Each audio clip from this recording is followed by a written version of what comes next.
चलिए दोस्तों, हमने फिर से आप लोग को simplification board mass of fraction के क्लास में स्वागत है। मैं फिर से एक नए क्वेश्चन लेकर के आया हूं आप लोगों के लिए। तो देखिए, बगल में कंसेप्ट आपका लिखा हुआ है बोर्ड मास का, और यहाँ पे देखिए 29 स्क्वायर है। जब भी आप सिंप्लीफिकेशन या बोर्ड मास का सवाल बनाएंगे तो उसमें अलग अलग टर्म मिलेंगे। परसेंटेज यहाँ पे क्या है, परसेंटेज है, ठीक है। तो यहाँ पे आपका परसेंटेज है, तो परसेंटेज लिख सकते हैं यहाँ पे, परसेंटेज।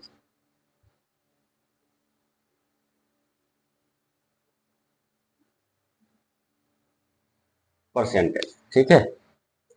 तो सिंप्लीफिकेशन में हम क्या पढ़ रहे हैं, सिंप्लीफिकेशन में बोर्ड मास एंड परसेंटेज, मतलब board mass in simplification and percentage in simplification. यहाँ पे देखिए, परसेंटेज इन सिंप्लीफिकेशन क्यों बोला, क्योंकि परसेंटेज का टर्म यहाँ पे लगा हुआ है। जैसे कि मैंने आप लोगों को सिंप्लीफिकेशन बताया है कि BODMAS, fraction, percentage, square root, squaring, ये सब जो है सिंप्लीफिकेशन के अंडर ही आते हैं। ये सिंप्लीफिकेशन में ही इनसे सवाल पूछा जाता है।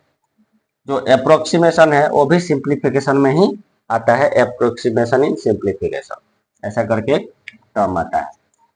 तो चलिए, यहाँ पे हमारा क्या क्या है, राउंड ब्रैकेट है, स्क्वायरिंग का टर्म है, परसेंटेज है, ऑफ है, ठीक है।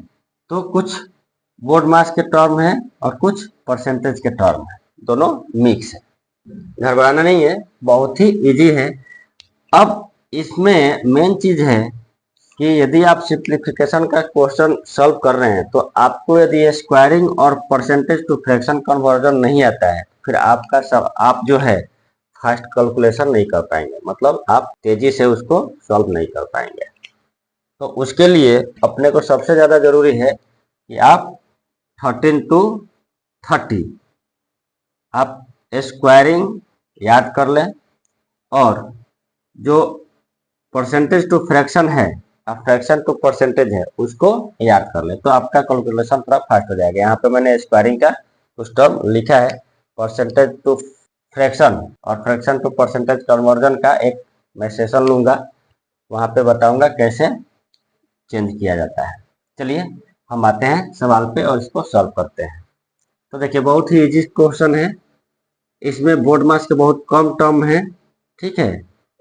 मिक्स है, स्क्वायरिंग है, ब्रैकेट भी है, परसेंटेज भी है, ठीक। तो चलिए इसको सॉल्व करके देखते हैं। देखिए, हम राउंड ब्रैकेट को पहले हटा लेते हैं और स्क्वायरिंग का भी टर्म कर लेते हैं, सबको थोड़ा सा सिंप्लीफाई कर लेते हैं।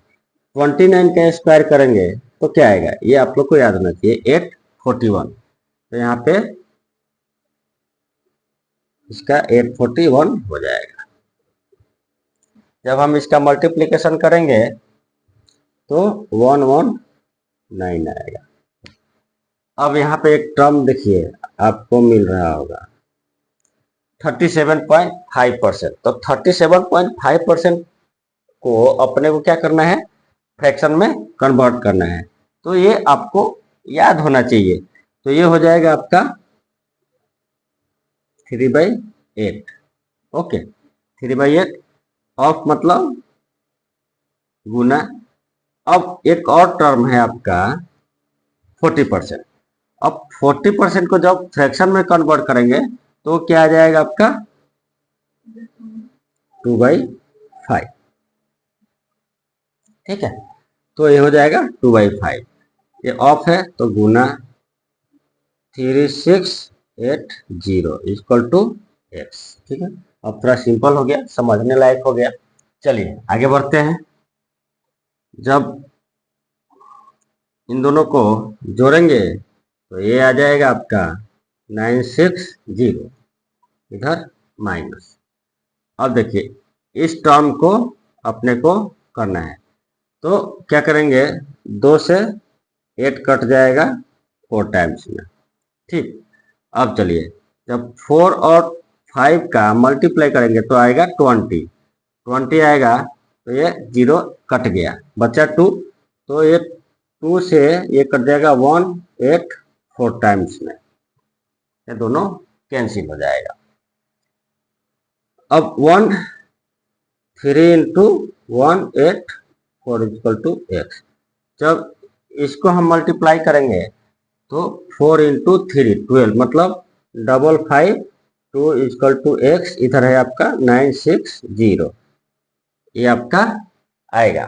जब आप सब्ट्रैक्शन करेंगे तो ये x इक्वल टू कितना हो जाएगा, 10 टू 854 यानी 408 हो जाएगा ये। तो आपका ये फाइनल आ गया 408। देखिए ये सवाल भले ही आप लोग को लग रहा होगा कि थोड़ा हार्ड है, लेकिन बहुत ही इजी है, बशर्ते आपको ये परसेंटेज का टर्म याद होना चाहिए और स्क्वायरिंग याद होना चाहिए। नहीं तो पता चले एग्जाम में बैठ गए और एग्जाम में हम 29 इंटू 29 कर रहे हैं और 37.5 बाई 100 40 बाई 100 करके उसको मल्टीप्लाई और डिवीजन करते जा रहे हैं और टाइम अपना गंवा रहे हैं।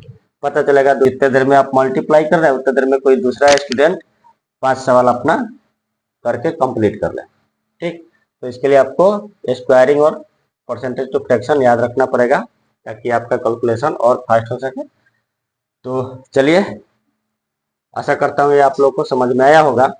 तो मिलते हैं आप लोगों से अगले वीडियो में एक नए सवाल के साथ। तब तक के लिए धन्यवाद।